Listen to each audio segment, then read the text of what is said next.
qui a pour titre « Demeurer dernier est un choix et non une fatalité ».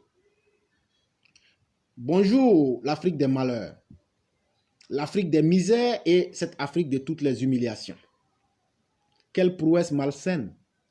Chaque jour, cette Afrique qui tire son propre destin vers le bas avec des putschs, des détournements spectaculaires de nos biens, les injustices et les impunités de toutes sortes.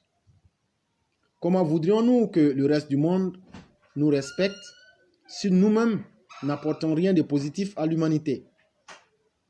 Nous autres Africains avons fini par faire croire au reste du monde que l'Afrique est un continent de malheur et un continent de miséreux.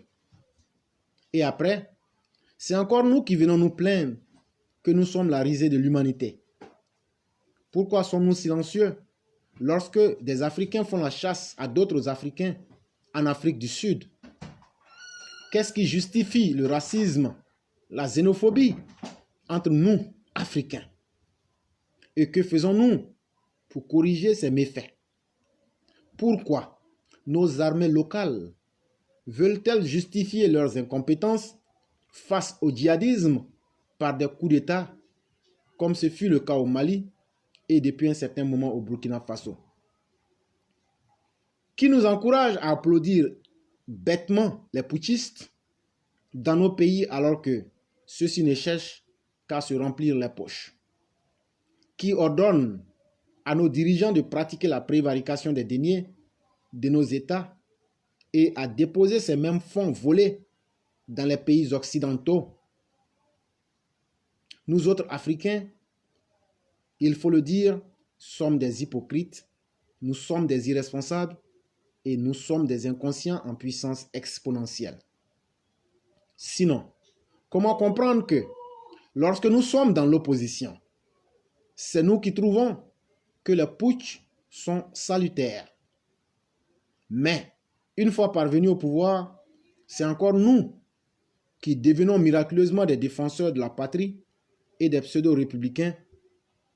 Tout ça pour protéger nos intérêts égoïstes au détriment de la majorité de nos populations africaines.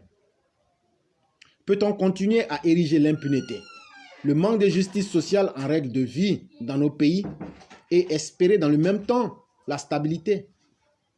À quoi nous conduira-t-il d'utiliser un mal pour corriger un autre? En d'autres termes, en utilisant l'impunité et les injustices, espérons-nous vraiment obtenir la paix sociale, la justice et l'unité dans nos pays? Si un gouvernement établi est jugé incompétent, en quoi est-ce qu'une bande de putschistes pourra-t-elle faire mieux? J'en doute fortement. Connaissant la kyrielle de sanctions et d'obstacles diplomatiques supplémentaires qui vont faire patiner la vie de la nation durant tout le temps de ces soi-disant transitions de 5 ans ou de 3 ans. La prime à l'impunité est un boomerang qui explose toujours à la figure de celui qui la pratique. C'est une évidence empirique. Nous autres Africains pensons que nous pourrions obtenir une chose et son contraire à la fois. Cela n'est pas du tout possible. Nous sommes condamnés à faire le choix de la responsabilité et de l'objectivité. Tant que nous n'allons pas adopter les bons paradigmes qui ont aidé les autres continents et les autres peuples à évoluer, nous allons demeurer les damnés de la terre. Signé Éclaireur Pro Vérité. Et donc, nous en avons fini. Et comme convenu avec Madame Blanc, je vais lire la chronique, l'éditorial qu'elle a eu à écrire aujourd'hui, qui a pour titre « Que vaut un meunier sans moulin ?» À chacun sa profession.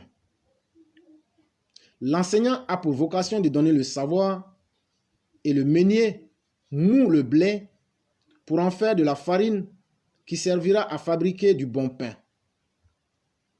Dans un passé récent, il y en a un qui s'était honteusement autoproclamé boulanger avec pour rôle de rouler les autres dans la farine.